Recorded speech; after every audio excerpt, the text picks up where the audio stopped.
அருமையான இரண்டு தலைப்புகள் ஊடாக ஷேக் நௌஃபர் கஃபூரி அவர்கள் அருமையாக உரை நிகழ்த்தினார்கள்.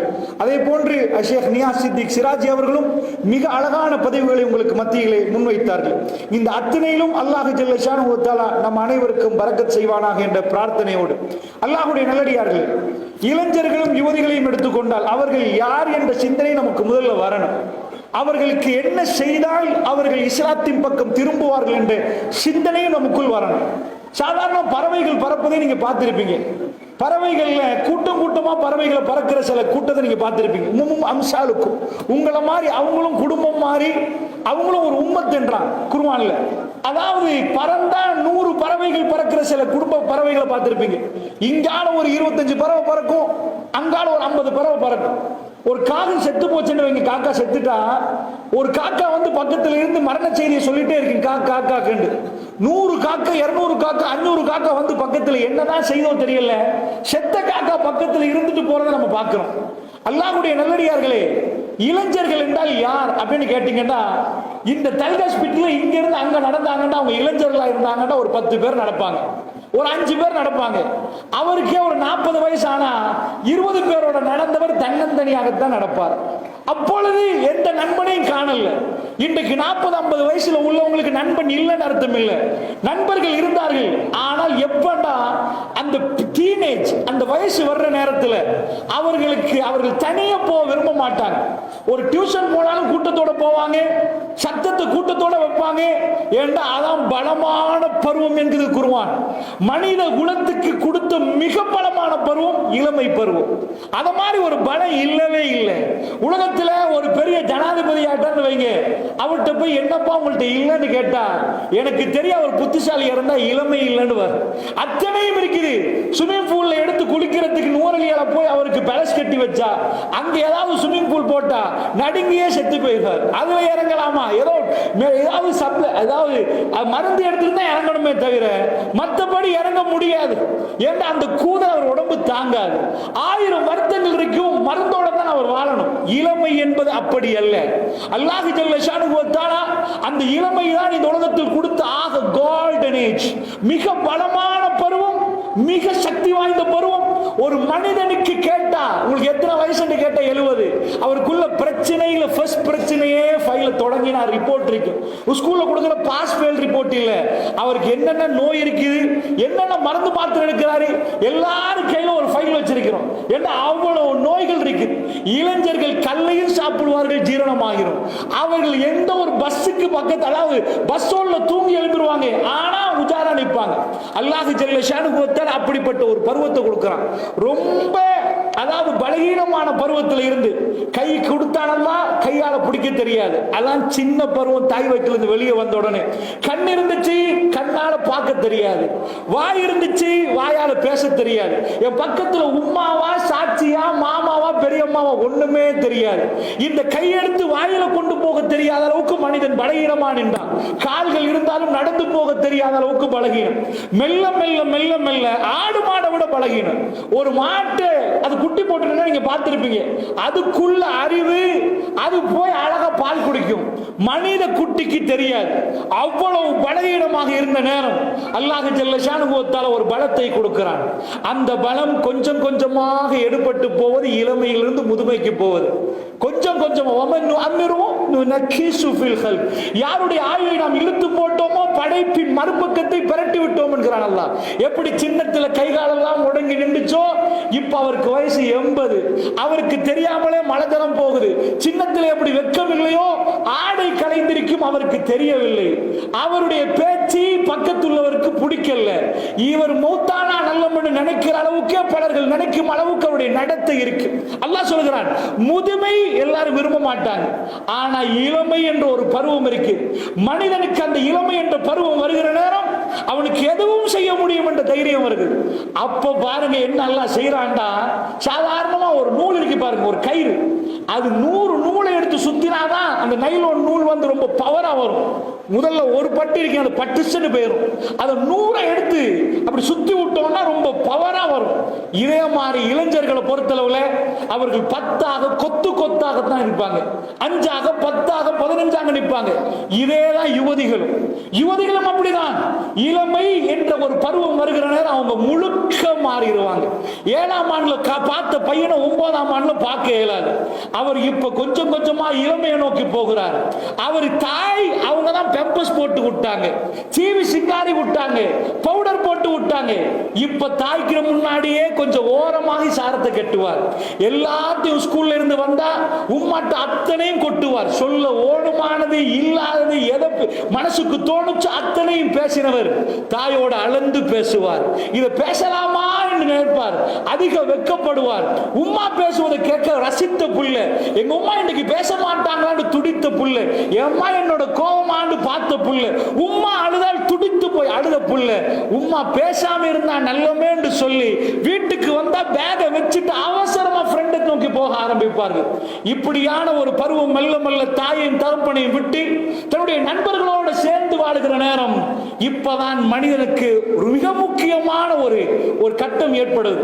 என்ன கட்டம் என்று சைக்காலஜி சொல்லுதுண்டா, அந்த இளமை அடைகிற அவனுக்கு இப்ப ஒரு வழிகாட்டி வேணுமா.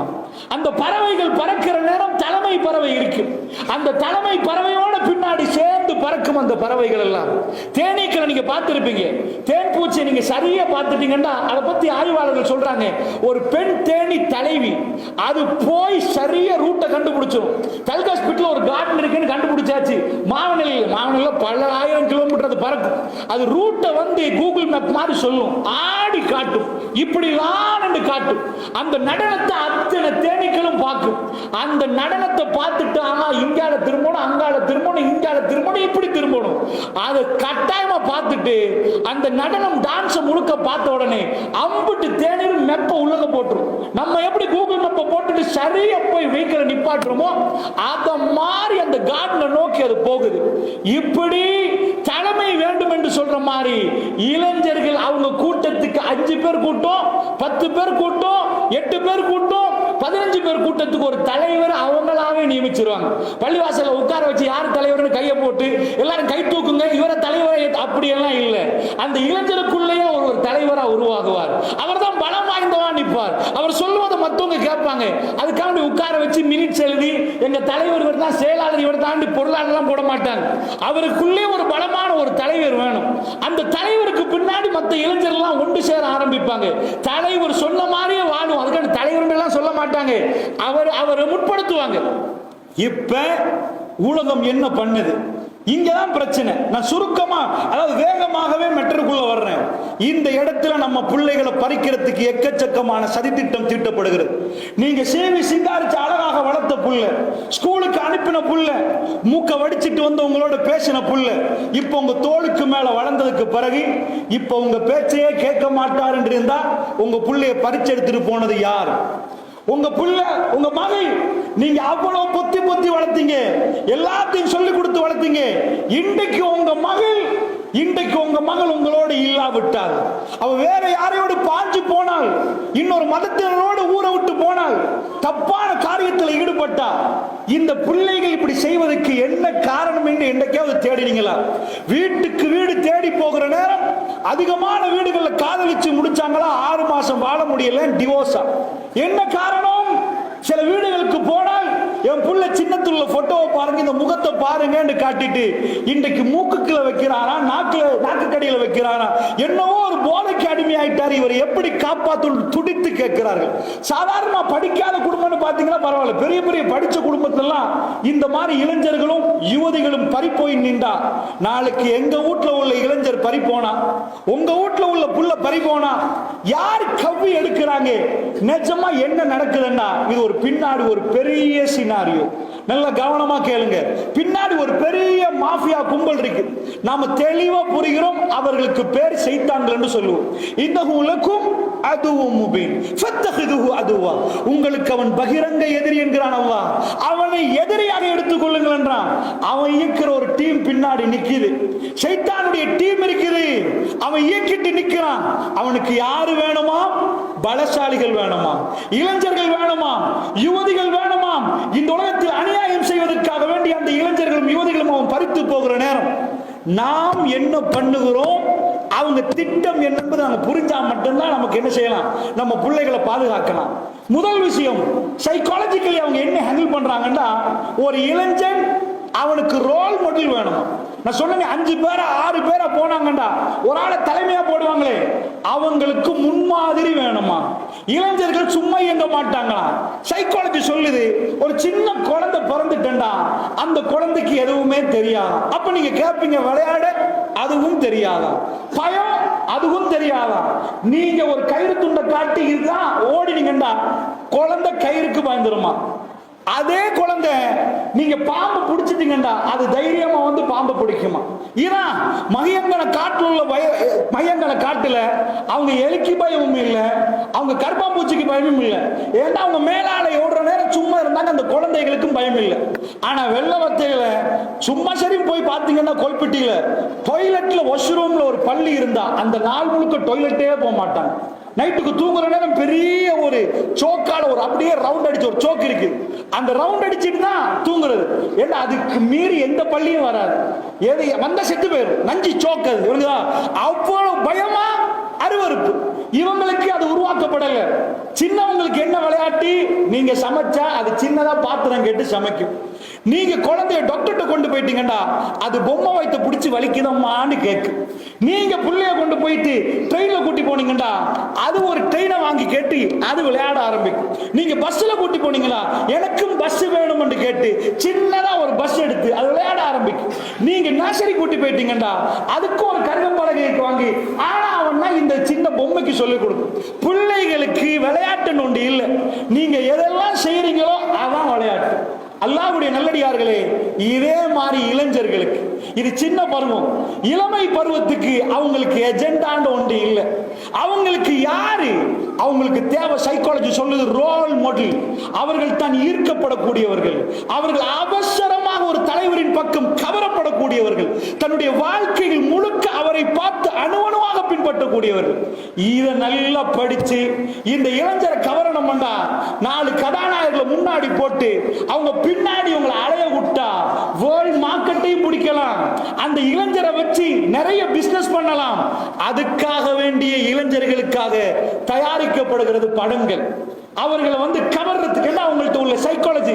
40 வயசு உள்ளவருக்கு ரோல் மாடலை விட 20 வயசு உள்ளவர் பின்பற்றுவது ரொம்ப கூட. நான் உங்க ஃபேன் என்றுவார். ஃபேன் இந்த ஃபேன்ல ஏர் கண்டிஷன், அந்த ஃபேன்ல உங்களை கவரப்பட்டவர் என்பார். அப்படிப்பட்ட கவர்ச்சி மனசையே கொடுத்துருவார். நான் கேட்கிறேன், என் தோப்புல இங்க ஒரு ஓட்டை இருந்தா, நான் அதை தச்சு இருந்தா அப்படி மறைச்சேன்னு வைங்க, என்ன செய்வோம், வெக்கத்துல தான் பேசும். ஏப்பா நான் ஒட்டு போட்டு தான் இருந்தாலும் ஒரு வெக்கம் வராது, வெக்கம் வரும். நீங்க யோசிச்சு பாருங்க பாப்போம்.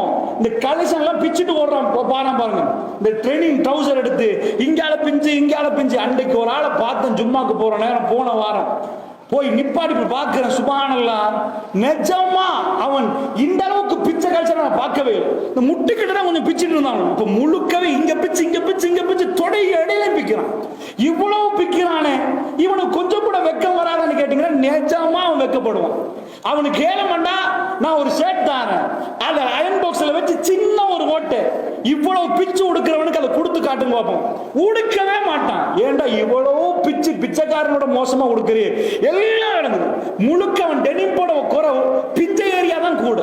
அப்படிப்பட்டதை தைரியமா உடுக்கிறவனுக்கு ஏயா ஒரு ஷர்ட்ல இந்த பக்கத்துல ஒரு சின்ன ஓட்டை இல்ல ஒட்டு போட்டு கொடுக்குறாங்க வீட்டுல, இதை உடுத்துட்டு போனா உடுக்க மாட்டான். அப்ப அவனுக்கு வெக்கம் இல்லைன்னு நினைக்காதீங்க, வெக்கமெல்லாம் இருக்குது. அவனுக்கு வெக்கம் மானம் எல்லாம் இருக்குது. அப்ப எப்படி இந்த பிஞ்சதை உடுக்க முடியல? அந்த டெனிம் உடுக்கிறவன்ட்ட போய் கேளுங்க பாப்பா, ஒட்டு போட்டோன்றைக்கு அதான் இப்படி பிஞ்சதெல்லாம் உடுக்கிறேன், இதையும் உடுத்துக்கோவாப்பா. இது நல்ல போல், இந்த ஷர்ட் இது பிராண்டட் ஷர்ட், யூகேட ஷர்ட், ஆனா சின்ன ஒரு ஒட்டு போட்டிருக்கீங்கடா, பார்த்துட்டு வெக்கமா இல்ல, இதை உடுப்பானா மனுஷனு கேட்பான். அதை ஏன்டா இப்படி பிடிச்சு கிழிச்சு உடுத்துட்டு போறான்னு கேட்டா, அது தலைவர் உடுத்தா, அது உடுத்தா பெருமை. தலைவர் இதை கிழிச்சுட்டாருன்னா கிழிப்பான். 7 மணி அவரும் அயன் பாக்ஸ்ல வச்சு உடுத்துட்டாருன்னா தலைவர் உடுத்தாருல, நான் உடுப்பேன். தைரியமா ஒரு வயோதிபர் பின்பற்ற மாட்டார். இளைஞர்களை பொறுத்தளவு கவரப்பட்டுட்டாங்கண்டா, தலைவர் உடுத்தா அவங்களுக்கு வெக்க இல்லை. ஆனா தலைவரே ஒட்டு போட்டு உடுத்துறான்னு 4 ஒட்டு வேணுமெண்டே பிச்சு அவனே ஒட்டு போட்டு உடுத்துட்டு போவான். தலைண்டுவான். என் தலை அவரை பின்பற்ற கூடாதா? அன்புக்கினியவர்களை, இங்கதான் பிரச்சனை. என்ன பிரச்சனை? இந்த சைக்காலஜியை நம்ம ஒழுங்கா பார்க்கணும். இளைஞர்களுக்கு இது இருக்கிற நேரம் அவரை பார்த்து, ஏப்பா என்னப்பா இந்த மாதிரி கொண்டு விட்டுருக்கிற, என்னப்பா இந்த மாதிரி கொடுக்கிறேன்னு கேட்டா அவருக்கு யாரை பின்பற்றணும் என்று காட்டி கொடுத்துட்டோமா? அவர் மனசுல எந்த தலைவர் வாழணும், அதற்காக என்ன பண்ணினோம் பெரியவர்களே? ஒரு தலைவர் இல்லாவிட்டால் இன்னொரு தலைவர் அவருக்குள் பூருவார். இன்றைக்குள்ள இளைஞர்கள் என்ன நினைக்கிறாங்க?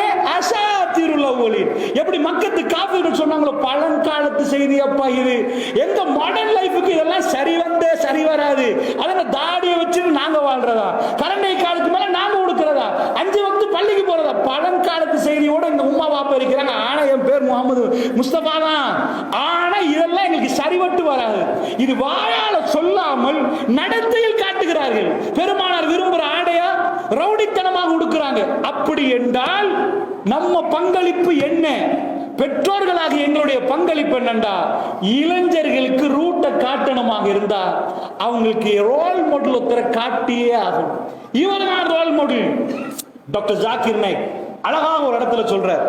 ஜாக்கிர் நாயக்கு வந்து மலிக் ஃபஹத்ல, அதாவது சவுதியில வந்து என்ன பண்றாங்கன்னா, ஒரு அஜமி வேர்ல்டுல பெஸ்ட் தாய் என்று ஒரு அவார்ட் கொடுக்குறாங்க. அது ஒரு பெரிய ஆச்சரியம்.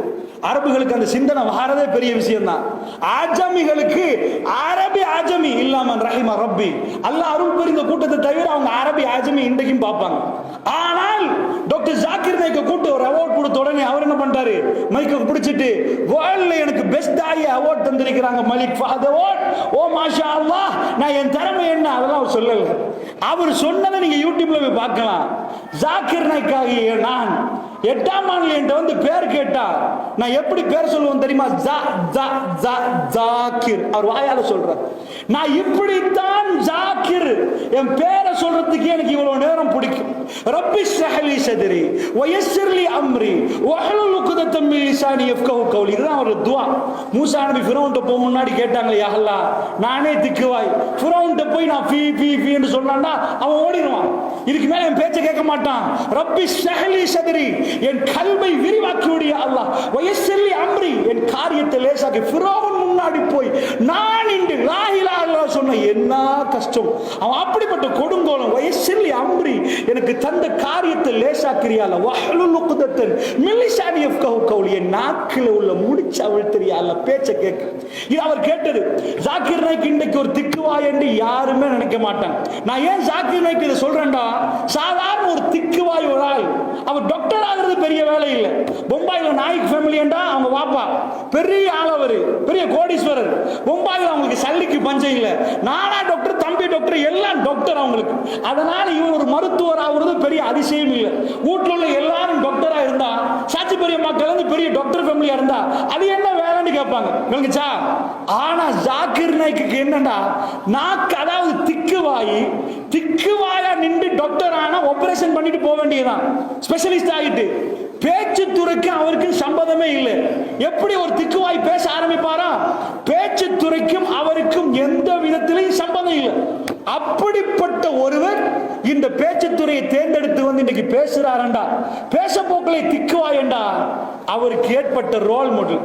அவர் என்ன சொன்னாருண்டா, எங்க வாப்பா ஒரு ஆளை கூட்டிட்டு வருவார். அவர் பேர் அஹ்மத் தீடார். எங்க வீட்டுக்கு வருவார். வந்தா எங்க வாப்பா அவர் வந்து அவர் முன்னாடி பின்னாடி நிற்பார். லஞ்சுக்கு கூட்டி வருவார், டின்னருக்கு கூட்டி வருவார். இப்படி எல்லாம் நிக்கிற நேரம் எங்க ஃபேமிலியில பெரிய பெரிய ஆட்கள்லாம் வருவாங்க. ஆனா எங்க வாப்பா இவர் வந்து அவரோடயே நிற்பார். எனக்கு இவர் மேல ஒரு பெரிய பெரிய பிரியம். வாப்பையும் இவரோடு இப்படி நிக்கிறார் என்று ஒரு பெரிய யோசனை என் கல்புல அஹ்மத் தீதாத் மாதிரி வரணும்னு நினைச்சேன். எங்க வாப்பா இவ்வளவு மரியாதை கொடுக்கிறாரு. சவுத் ஆப்பிரிக்கால இருந்து வந்தவர் எடுத்துட்டு பிரச்சாரத்துக்கு போவாங்க. அவர் பெரிய பேசுவார். நான் சின்னத்துல டாக்டர் ஜாக்கிர் சொல்றாரு, நான் இதை பார்த்து என் மனசுல அஹ்மத் தீதாத் மாதிரி வரணுமேன்னு நினைச்சேன். அஹ்மத் தீதாத் மௌத்தாகிற நேரம் ஜாக்கிர் நாயக்கு சொல்றாரு, நீங்க என்ன மாதிரி வரணும்னு ஆசைப்பட்டீங்க, என்ன மிஞ்சிட்டீங்கன்ற. அஹ்மத் தீதாத் மரணத்துக்கு முன்னாடி டாக்டர் ஜாக்கிர் நாயக் சந்திக்கிற நேரம் என்ன மிஞ்சிட்டீங்கன்றார். இதுதான் ரோல் மாடல் உள்ளக்கு போன விதம். அவருடைய கல்வில பொம்பாயில எத்தனையோ ஹாலிவுட் பாலிவுட்டுக்கு எந்த குறையும் இல்லை, தியேட்டருக்கு எந்த குறையும் இல்லை, எந்த கதாநாயகரும் உள்ள போகல. அவருக்குள்ள போனது ஒரு மார்க்க அறிஞர். அவரை மாதிரி ஆகணும். அவர் மெடிக்கல் காலேஜ் முடிச்சு டாக்டர் ஆன பிறகு அவருக்கு மருந்து கொடுக்கிற யோசனை இல்லை, கல்புகளுக்கு மருந்து கொடுக்கக்கூடிய பிரச்சாரத்தை செய்யணும் என்று துடிக்கிறார் டாக்டர் ஜாக்கிர் நாயக். சின்னத்தில் போடப்பட்டது. பெரியவர்களை பெற்றோர்களுடைய அணுகுமுறை என்ன?